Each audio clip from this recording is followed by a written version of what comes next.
भगवान महावीर स्वामी श्रवण संघ के गौरव मंजूरी श्रद्धे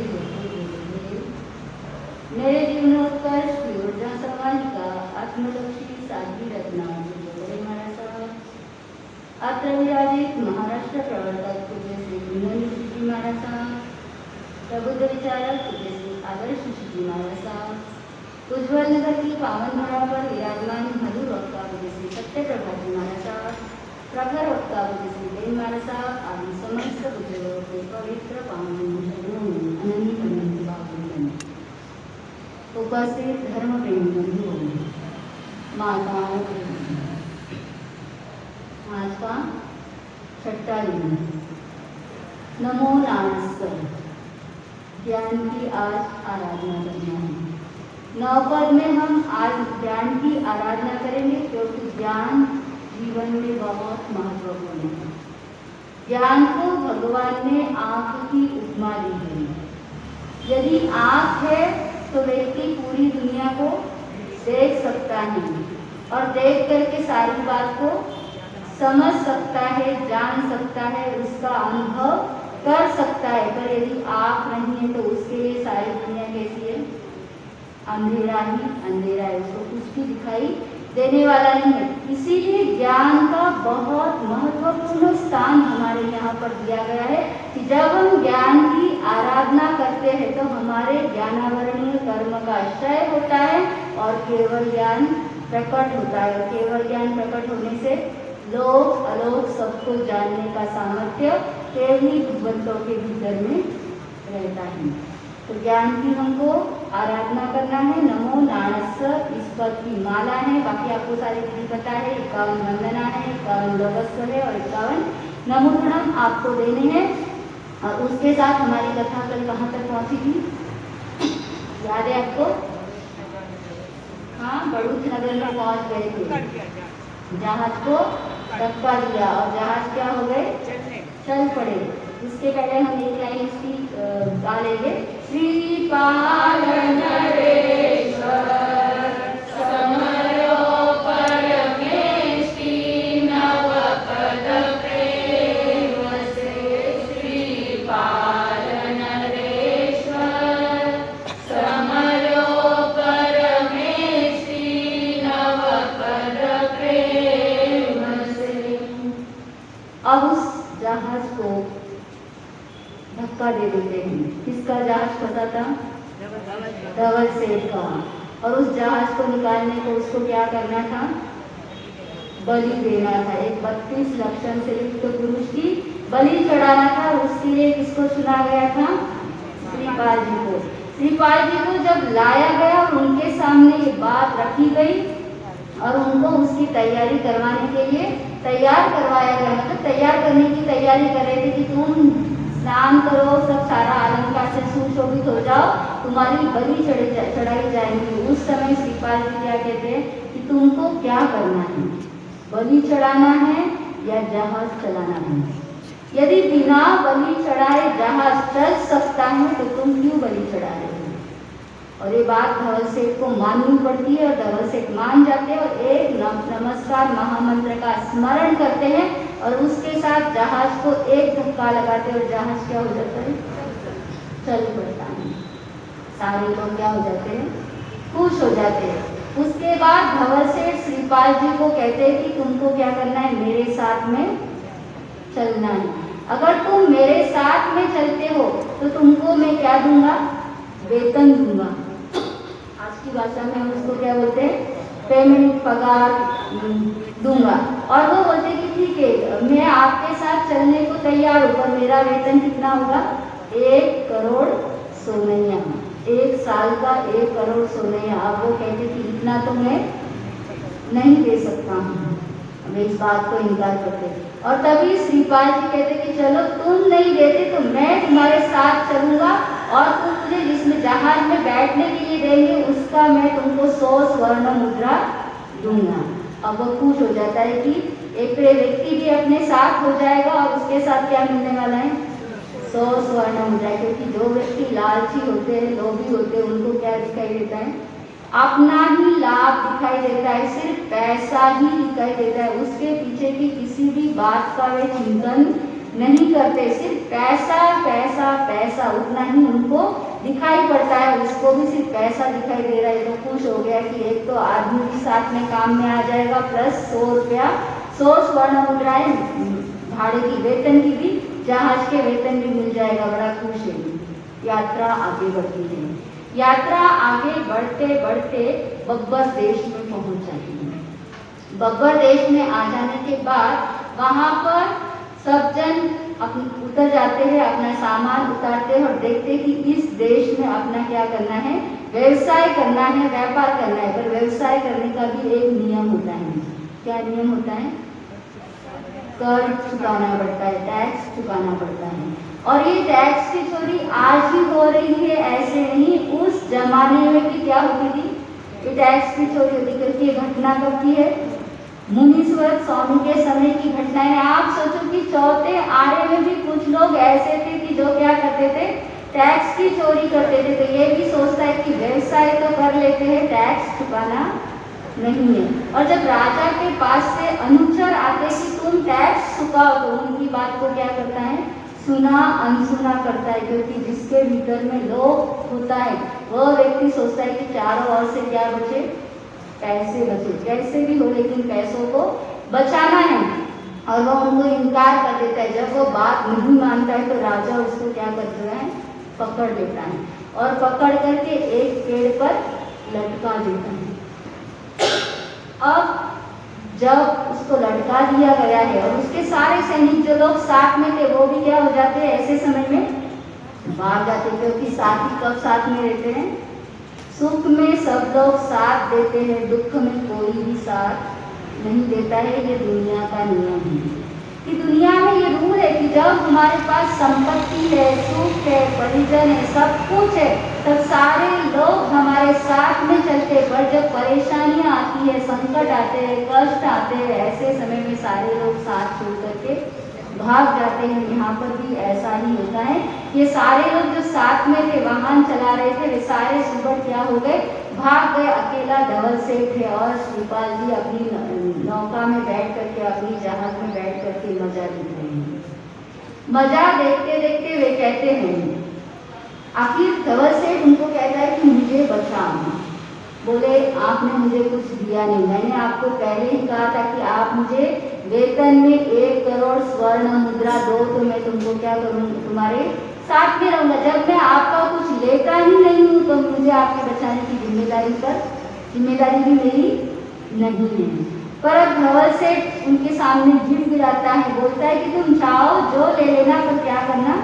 मुझे बचाओ। फिर वे कंडीशन करते कि यदि मैंने वहां से सारा जो माल सरकार ने अपने कब्जे में ले लिया है उसको अगर छुड़वा करके लाता हूँ तो आधा माल तुमको मुझे देना पड़ेगा। मरता क्या नहीं करता, इसके लिए क्या हो जाते? उसके लिए तैयार हो जाते कि 250 जहाज तुमको दे दूंगा, पर तुम मुझे बचाओ। और जब ये शर्त स्वीकार होती है तो श्रीपाल जी पहुंच जाते राजा के दरबार में।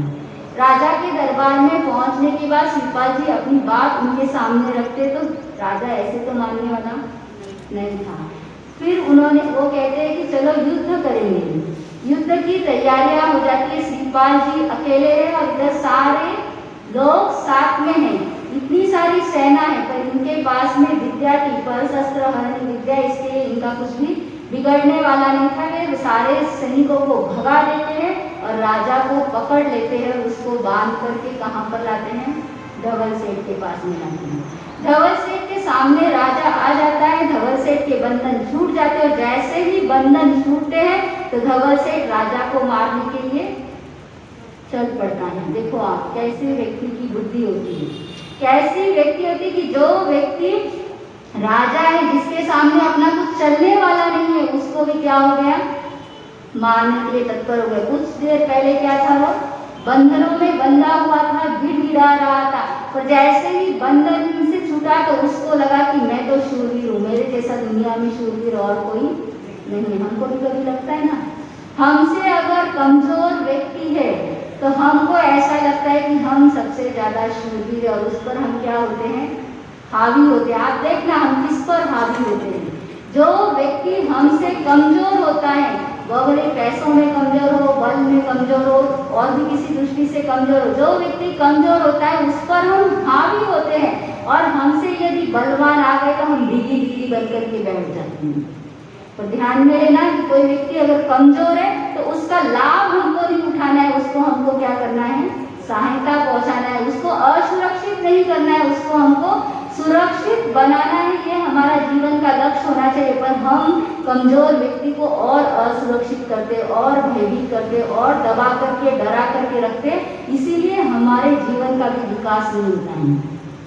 यहाँ पर भी वह धवल सेठ उन पर वार करने को तैयारी करता है। तब श्रीपाल जी कहते हैं कि कहा है कि 9 लोगों पर वार नहीं किया जाता है। कौन से वह 9 लोग हैं कि जो घर पर आता है, स्वयं के घर पर अगर चल करके आता है उस व्यक्ति के पर वार नहीं किया जाता है। दूसरा होता है शरणागत, जो शरण में पहुंच जाता है उस पर भी वार नहीं किया जाता है। तीसरा जो बंधन में बंधा हुआ है उस पर भी वार नहीं किया जाता है। चौथा रोगी होता है उस पर भी वार नहीं किया जाता है। पांचवा जो मैदान छोड़ करके भाग करके चला जाता है उस पर भी वार नहीं किया जाता है। छठा जो बूढ़ा होता है जिसमें लड़ने की सामर्थ्य नहीं होती, ताकत नहीं होती, उस पर भी प्रहार नहीं किया जाता है। सातवां विद्या गुरु, जो गुरु हमको विद्या सिखाते, भले ही एक अक्षर भी हमने जिसके पास से सीखा है वो कौन होते हैं, हमारे गुरु होते हैं, उपकारी होते हैं। ऐसे उपकारी व्यक्ति पर भी वार नहीं किया जाता है। आठवां उन्होंने कहा कि जो बालक है,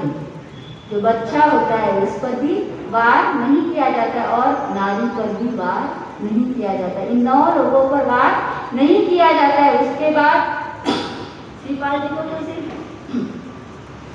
जहाँ मतलब उनके कर चुकाना था, उसके साथ अपने जहाजों को ही बचाना था। इसके लिए भीतर में तो बहुत करुणा थी, दया थी।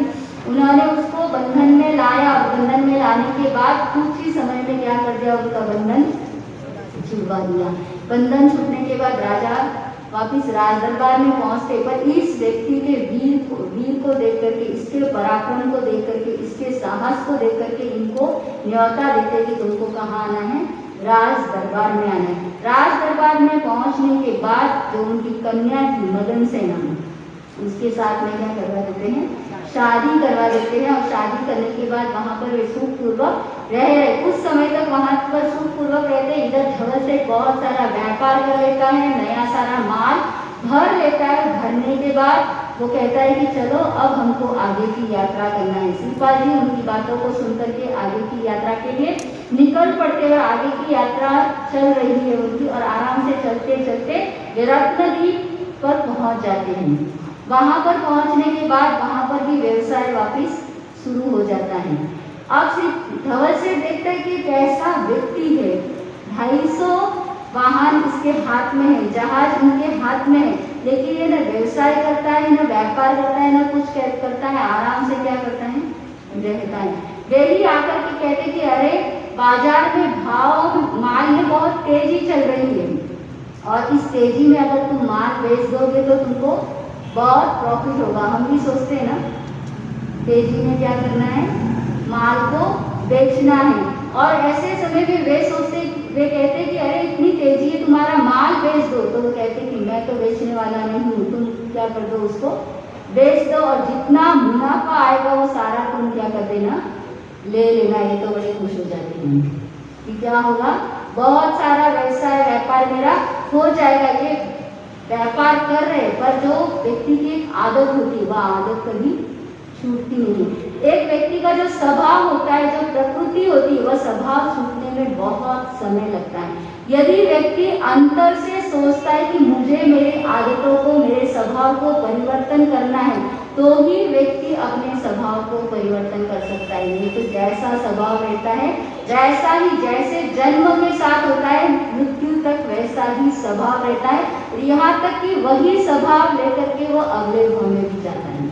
इसीलिए हमारे यहाँ पर संस्कारों का बहुत महत्व है कि हम ऐसे आत्मा पर संस्कार करें कि ताकि उससे क्या हो कि हमारे जो पहले भव के पिछले जन्म के जो संस्कार है, वो सारे गलत संस्कार है, कुसंस्कार है, वो सारे छूट जाए और अच्छे संस्कार हमारे जीवन में आए, जो आगे के जीवन में हमको क्या होंगे, काम आएंगे। पर हम करते हैं हम जैसे स्वभाव है उसी का चिंतन करते हैं और हमको लगता है कि हम जो कर रहे हैं वो क्या कर रहे हैं, सही कर रहे हैं। हमारा स्वभाव हमको स्वयं को अच्छा लगता है, पर हमारा स्वभाव दूसरों के लिए क्या हो जाता है, गलत हो जाता है, बुरा हो जाता है, होता है ना बहुत बार। और हमको लगता है कि हम कहाँ गलत कर रहे हैं, क्योंकि हमको हमारा स्वभाव है इसलिए हमको उसका कुछ फील नहीं होता है, पछतावा नहीं होता है, गम नहीं होता है, लेकिन वह स्वभाव दूसरों के लिए हानिकारक हो जाता है। ऐसे ही डबल सेट का स्वभाव था कि कर चुकाना नहीं। यहाँ पर पहली बार शिक्षा मिलने के बाद भी, यहाँ आने के बाद भी उसने क्या किया, कर नहीं चुकाया। जब कर नहीं चुकाया तो राजा तो पकड़ने वाला है। अब वो कर नहीं चुकाने के कारण से क्या होने वाला है, वो घटना तो थोड़ी आगे आएगी। उसके पहले घटना बनती है कि वहां पर एक हाथी जो है, उनकी जो बेटी थी रैन मंजूषा, उसकी शादी किसके साथ होगी, ये प्रश्न जब राजा ने एक ज्योतिषी को पूछा, क्योंकि लोगों को ज्योतिषी पर बहुत विश्वास होता है। ज्योतिष एक बहुत बड़ा शास्त्र है, ये बात इतनी ही सही है, पर सब सारी बातें सही ही होती है ऐसा नहीं है। पर हमारे देश के लोग पहले से, प्राचीन से, आज से नहीं, प्राचीन से इन लोगों पर बहुत विश्वास रखते हुए आए हैं और एक बहुत बड़ा शास्त्र है, उसके आधार पर बहुत बड़ा बिजनेस आज भी चलता है।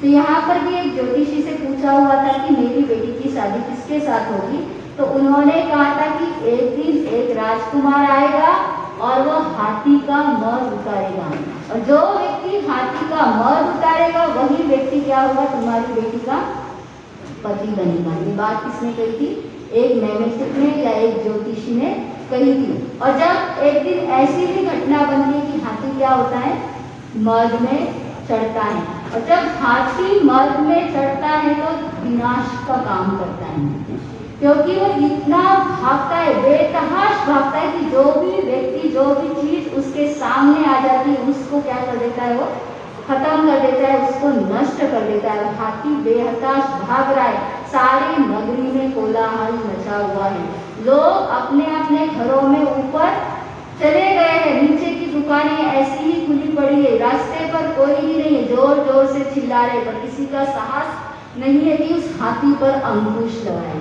हाथी को वश में किससे किया जाता है, अंकुश से ही वश में किया जाता है। और ये कोलाहल, ये आवाज नगरी में चल रहा है, पर इतना ज्यादा कोलाहल है, इतनी ज्यादा आवाज है कि ये आवाज कहाँ तक पहुंचती है, शिवपाल जी के कानों में। शिवपाल जी कहाँ पर बैठे हैं, समुद्र के किनारे पर बैठे हैं।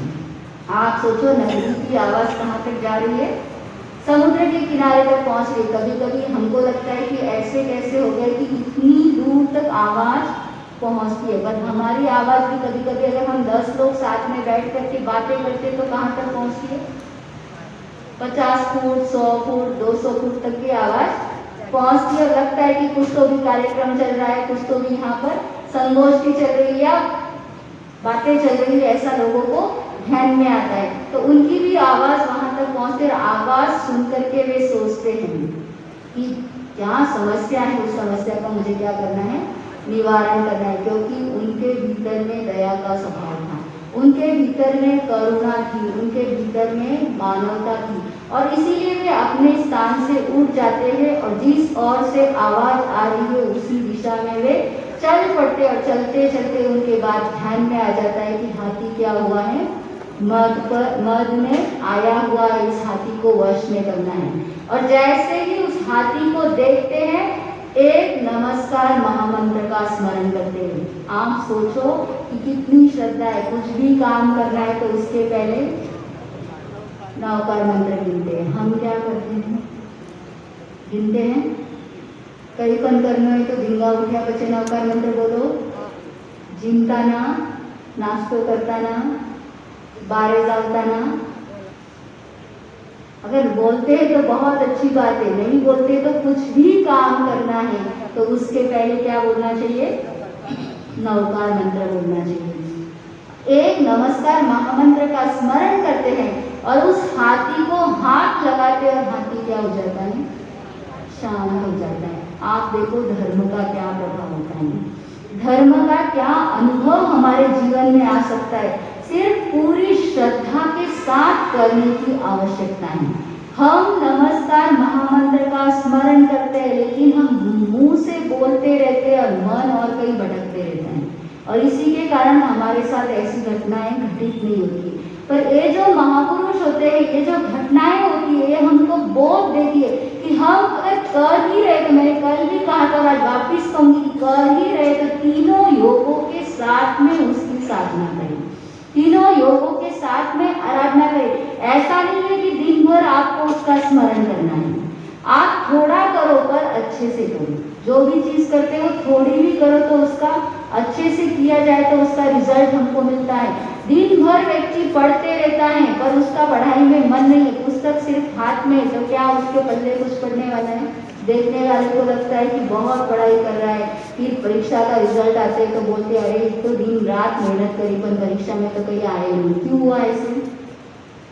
पुस्तक हाथ में थी पर मन पुस्तक में नहीं था। ऐसा ही हमारे साथ होता है कि हम दिन भर करते रहते पर उसके साथ हमारा मन नहीं जुड़ता है, इसके लिए सही रिजल्ट हमको नहीं मिलता है। पर यहाँ पर उन्होंने पूरे योगों के साथ किया और उसका रिजल्ट मिला। हाथी का मद कर गया, नगरी में पूरी शांति हो गई, सारे लोग खुश हो गए कि चलो हाथी वश में आ गया है, जो हाथी नुकसान पहुंचाने वाला था वह नुकसान क्या हो गया, रुक गया है। और राजा, जब राजा तक एक बात पहुंचती है कि किसने हाथी को वश में किया तो उसको राज दरबार में ससम्मान बुलाया जाता है।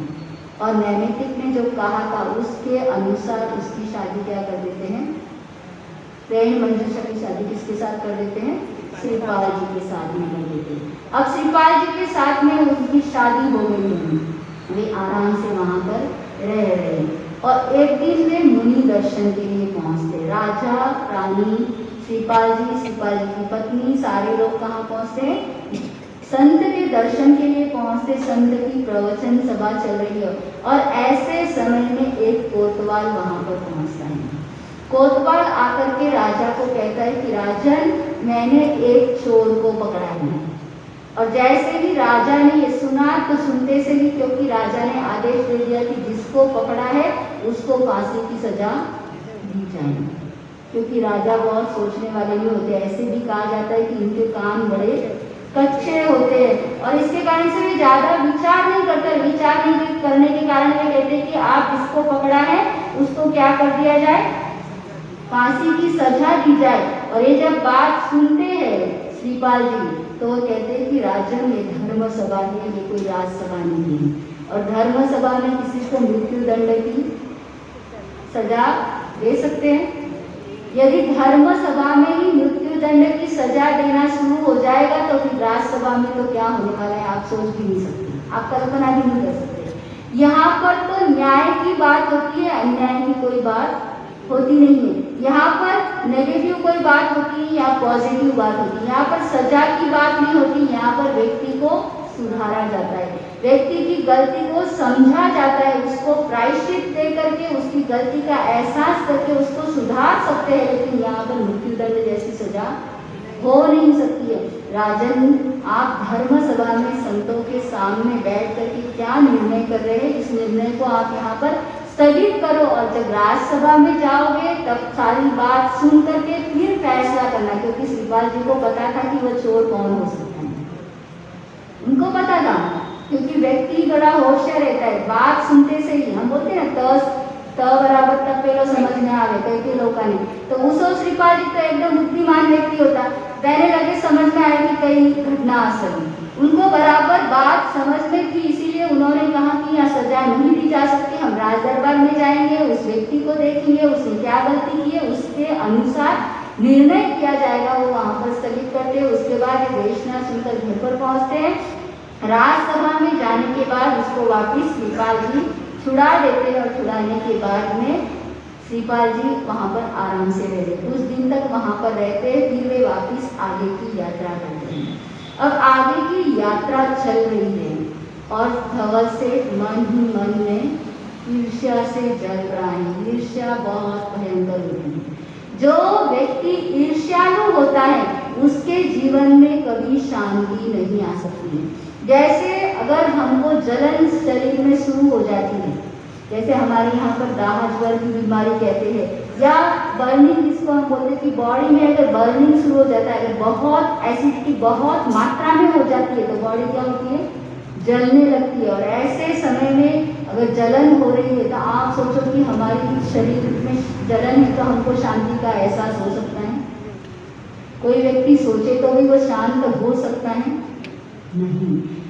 ईर्ष्या को भी ज्ञानियों ने जलन कहा है। ये भीतर की मन की ऐसी जलन है कि इसमें कितनी भी अच्छी बात उसको सुनाई दे, कितनी भी अच्छा उनको संदेश दे दे, कितना ही अच्छा उनको धर्म का उपदेश दे दे, पर जिस व्यक्ति के भीतर में ईर्ष्या होती है वो व्यक्ति कभी शांति से रह नहीं सकता है।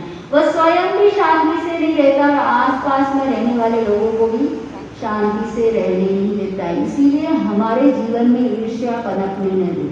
हम किसी का उत्कर्ष देख करके प्रसन्न होकर किसी के उत्कर्ष को देख करके हम हमारी स्वयं को न जलाए और दूसरों को भी न जलाए। पर होता क्या है, मोस्टली हमारे भीतर में ये गुण होता है, हमको किसी को ऊपर देखा हुआ अच्छा नहीं लगता है। और ज्ञानी भगवंत कहते हैं कि अगर आप सुखी होना चाहते हैं तो उसका सबसे बड़ा सूत्र है कि हमसे नीचे वाले लोगों को देखना शुरू करें। जैसे यदि हमारे पाँव में दर्द है तो हम किसको देखना है? हमारे पाँव में अगर दर्द है तो हमारा दर्द अगर हमको कम करना है तो हमको किसको देखना है? हम पाँव को नहीं देखना है। हमसे जो ज्यादा बीमार है कि मेरे तो सिर्फ पाँव में ही दर्द है पर सामने वाले के भी पाँव में भी दर्द है और कमर में भी दर्द है, मैं उनकी अपेक्षा ज्यादा सुखी हूँ। अगर ऐसा सोचेंगे तो क्या होगा? आपका दुख हल्का होगा। पर यदि आप सोचेंगे कि नहीं मेरे पाँव में दर्द है पर उसके तो अंगूठे में ही दर्द है, तो क्या होगा? आपको आपका दुख बड़ा लगेगा, होगा ना? और वह दुख को बड़ा लगने की वजह से आप और अधिक परेशान हो जाएंगे। तो हमको हमारे जीवन में सुखी होना है तो हमारे से ऊपर वाले लोगों को देखने की बजाय हम नीचे वाले लोगों को देखें कि उनके पास में कुछ नहीं है, हमारे पास में तो गुरु भगवंतों की कृपा है, धर्म की कृपा है, जिन शासन की कृपा है कि इतना सब कुछ हमको क्या हो गया, मिल गया है। तो हमारे को उसका कभी दुख नहीं होता है। यहाँ पर उसके भी भीतर में ईर्ष्या लग गई। श्रीपाल जी आए थे तब तो कैसे आए थे? खाली हाथ आए थे। कहाँ से लाए थे उनको? एक जंगल में से पकड़कर लाया था ना बलि देने के लिए। एक जंगल में वे सोए हुए थे और उस वहां से उठा करके उनके सुबह उनको साथ में लेकर के आए थे। उनके पास में कुछ था नहीं और आज क्या हो गया? मेरे से कई गुना ज्यादा संपत्ति उनके पास में हो गई। 2-2 पत्नियां साथ में हैं और राजा के घर का दहेज आप सोचो कि कितना उनको माल मिला हुआ। एक एक कन्या ने अपने साथ में कितना धन माल लाया हुआ है। सारी इतनी संपत्ति है। 2 चीजें उनको बहुत सता रही है, एक तो लोभ और दूसरा काम। दोनों से वे पीड़ित हो जाते हैं। अगर एक भी पिचास हमारे भीतर लग जाता है तो हमारा जीना मुश्किल हो जाता है। और यहाँ पर तो 2 पिचास साथ में लग गए। आप सोचिए घर में अगर एक चोर आ गया तो क्या होगा? एक ही चोर अगर घर में प्रवेश करता है तो क्या हो जाता है? कितना सारा माल लेकर के चला जाता है। अभी चोरी का जमाना ज्यादा चल रहा है ना, अभी थोड़ा चोरी की वातावरण है क्योंकि सब सारा अशांत वातावरण है। विश्व में पूरी अशांति चल रही है, लोगों के पास में खाने पीने को नहीं, तो लोग क्या करते हैं? चोरी करते हैं। चोरी करने के लिए चोर घर में प्रवेश करता है, जो मिलता है वो लेकर के जाता है। एक चोर भी आता है तो हमको इतना नुकसान पहुंचाता है। तो आप सोचो कि यहाँ पर तो हमारी आत्मा की दृष्टि से सोचे तो कितने चोर हमारे पीछे लगे हुए हैं? 4 कषाय और राग और द्वेष। अगर ये पूरे बल के साथ आते हैं तो हमारी आत्मा के आनंद को, हमारी आत्मा के सुख को, हमारी आत्मा की शांति को, हमारे ज्ञान गुण को, दर्शन गुण को कितना लूट रहे आप सोचिए। तो हमको क्या करना है? इन कषायों को कम करने का प्रयास करना है, इससे मुक्त होने का प्रयास करना है। और यहाँ पर भी इसको 2 पिचास साथ में लग गए हैं, एक लोभ और दूसरा काम। उसको लगता है कि जो श्रीपाल जी की रानियां हैं वे मेरी रानियां हो जाएं और जो श्रीपाल जी के पास में पैसा है वो भी मेरा हो जाए, रात दिन उसी चिंता में है। और उसी चिंता में न खाना पीना सारा क्या हो गया है, भूल गए। क्योंकि कोई चिंता अगर लग जाती है तो खाना खा सकते हैं आराम से, या खाए तो भी उसका आनंद नहीं आता है। अगर सोने जाओ तो नींद आती नहीं है। पूरी तरह से बेचैन, उदास, निराश और हताश है कि कुछ भी हो जाए, कैसे भी हो जाए, पर ये सारी संपत्ति का मालिक मैं बनूंगी।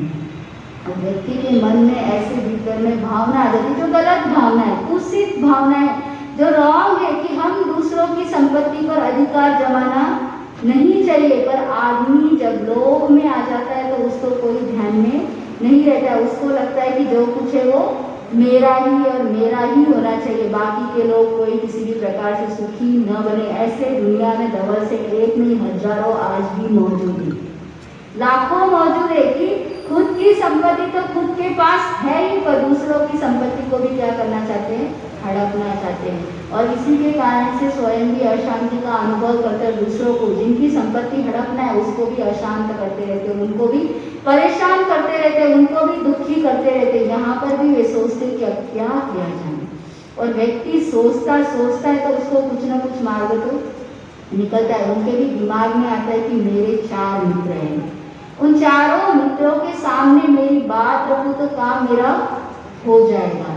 और ऐसा सोच करके वे चारों मित्रों को अपने पास बुलाते और अपनी मन की बात कहते। ऐसी बातें कहना भी बहुत आसान नहीं होता है, पर जब व्यक्ति को गलत करना ही है तो किसी न किसी को तो कहना पड़ेगा, किसी न किसी का साथ होगा तो ही काम होगा, क्योंकि अकेला व्यक्ति तो नहीं कर सकता। जैसे अच्छे काम करने के लिए भी लोगों के साथ की जरूरत होती है, वैसे गलत काम करने के लिए भी लोगों की जरूरत होती है। पर जब गलत काम में अगर लोग साथ दे देते तो दुनिया में सारी गलत काम शुरू हो जाते, गलतियों की बुहार आ जाती है।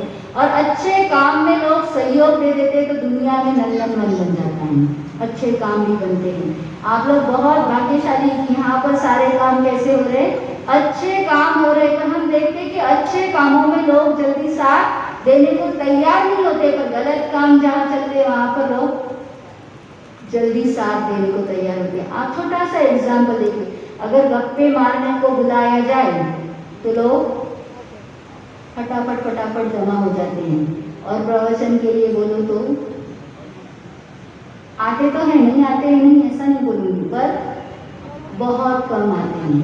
पिक्चर हॉल के लिए जाना है तो टिकट ब्लैक में बिकता है।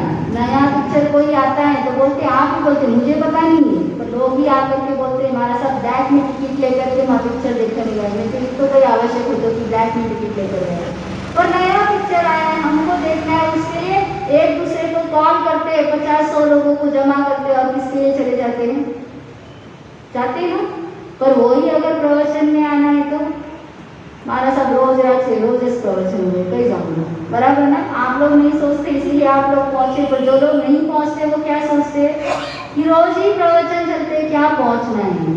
तो गलत चीजों में लोग साथ देने को जल्दी तैयार हो जाते हो, अच्छे कामों में लोग सहयोग नहीं देते। पर ध्यान में ले कि जहाँ पर अच्छी चीजें चलती है, जिससे हमारे आत्मा का हित होता है, हमारा मन पवित्र होता है, हमारे विचार शुद्ध होते हैं, ऐसे स्थानों पर, अच्छे स्थानों पर खुद भी पहुंचे और दूसरों को भी लाए तो आपका जीवन अच्छा बन सकता है। यदि गलत लोगों को साथ देंगे तो स्वयं भी गलत हो जाएंगे और दूसरे भी क्या हो जाएंगे।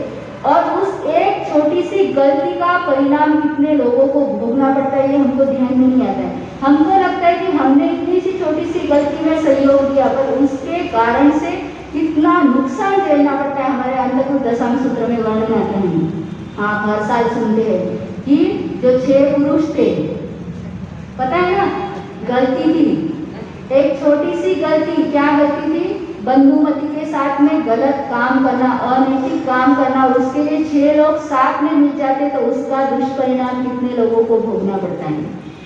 आगमों में आता है 1141 स्त्रियों की उन्होंने क्या की, हिंसा की, हत्या की। आप सोचो कि एक छोटी सी गलती, एक छोटी सी चिंगारी दावानल भी बन सकती है। इसीलिए जहाँ पर गलत हो रहा है वहाँ पर हम हमारी ओर से सहयोग न दें, इसका पक्का पक्का आज आप निर्णय कर ले। तो जहाँ पर भी गलत उनको दिखाई दे रहा है वहाँ हम सहयोगी नहीं बनेंगे, ताकि हम उसके भागीदार नहीं बनेंगे।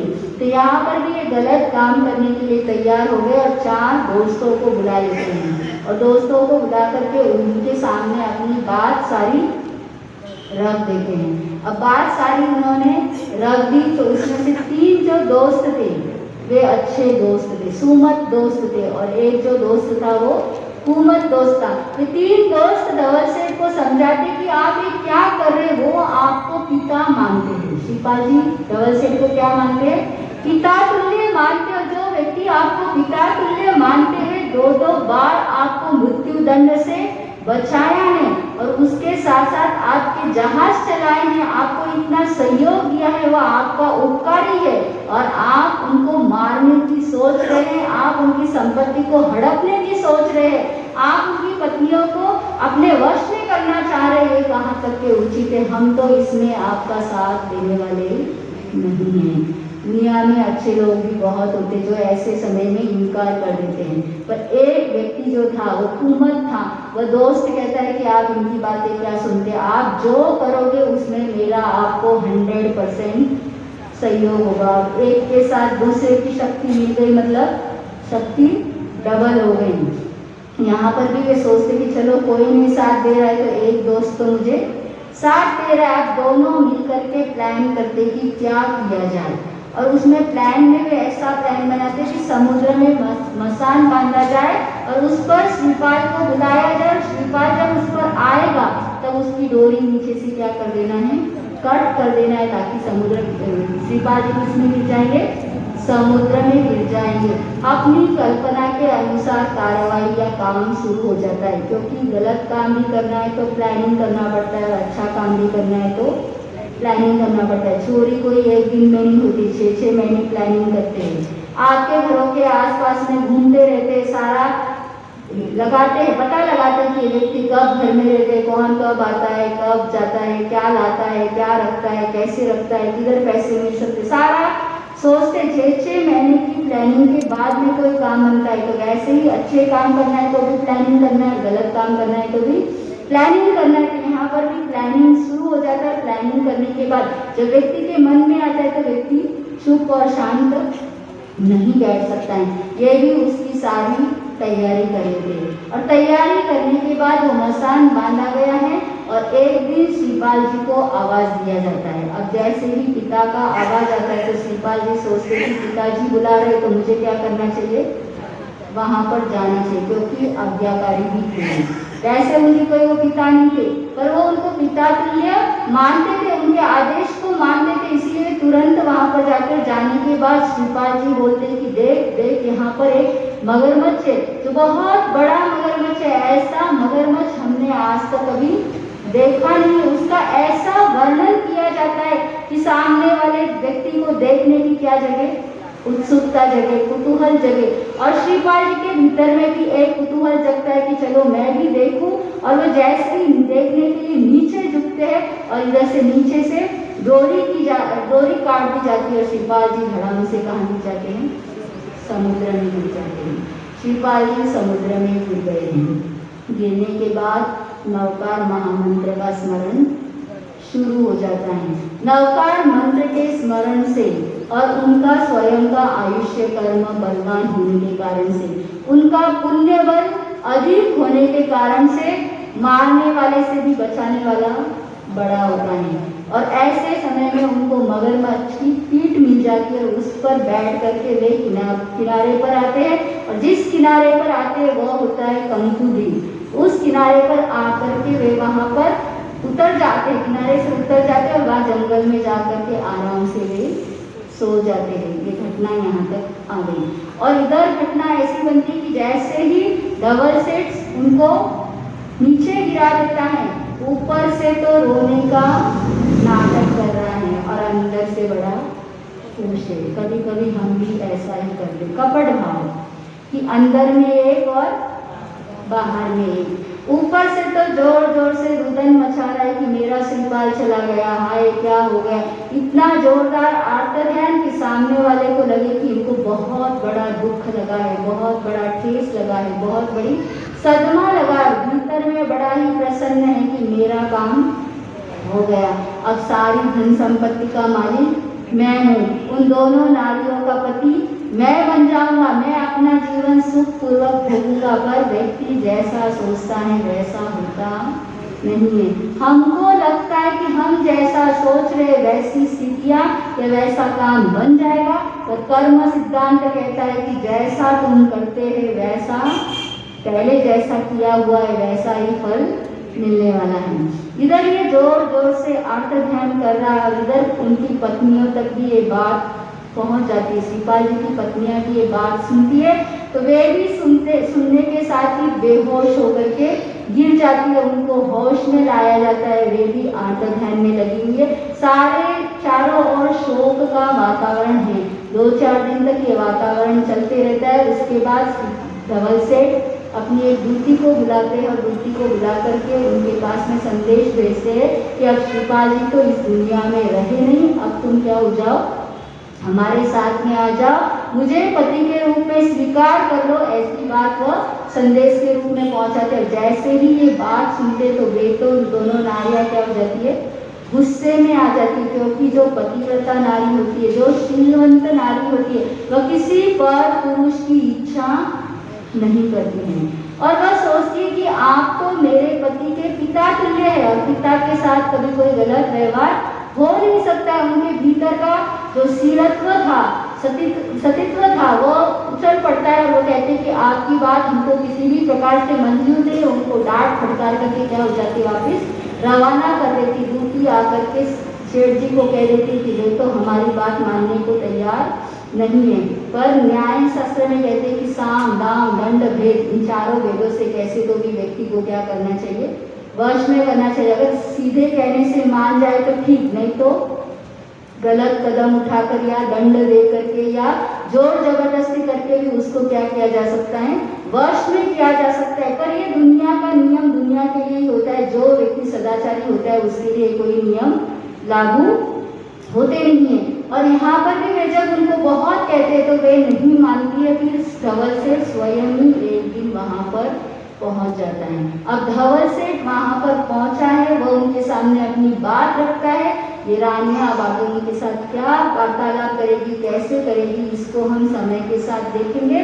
पर आज हमको ये चिंतन करना है कि हमारे जीवन में भी कुछ जो नियम होते हैं उस पर हम पूरी तरह से क्या होना चाहिए, दृढ़ता पूर्वक पालन करना चाहिए। नववत का जो स्मरण है वह स्मरण कैसा होना चाहिए, पूरे श्रद्धा के साथ, अवभाव के साथ होना चाहिए। धर्म की आराधना हम भी करते हैं, पर हम उतने समर्पण भाव से, उतने डेडिकेशन भाव से नहीं करते।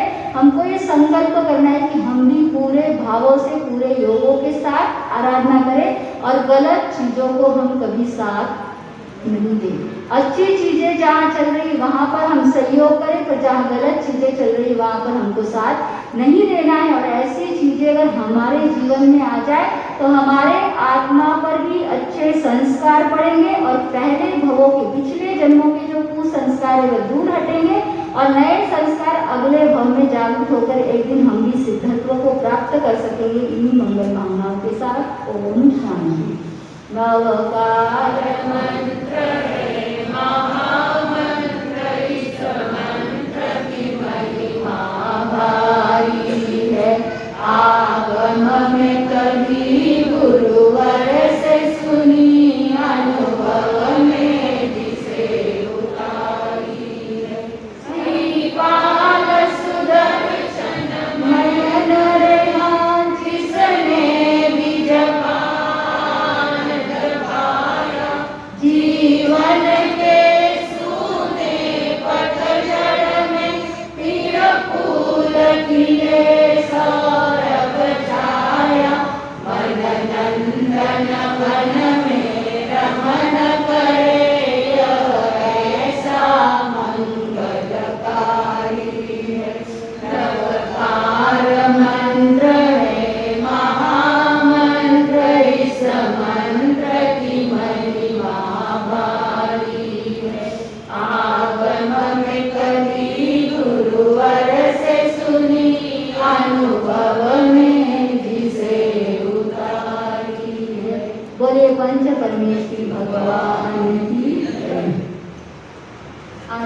पहचान एकासना, किसी को एकासना, आइंबिल, ओ ये आइंबिल के बच्चे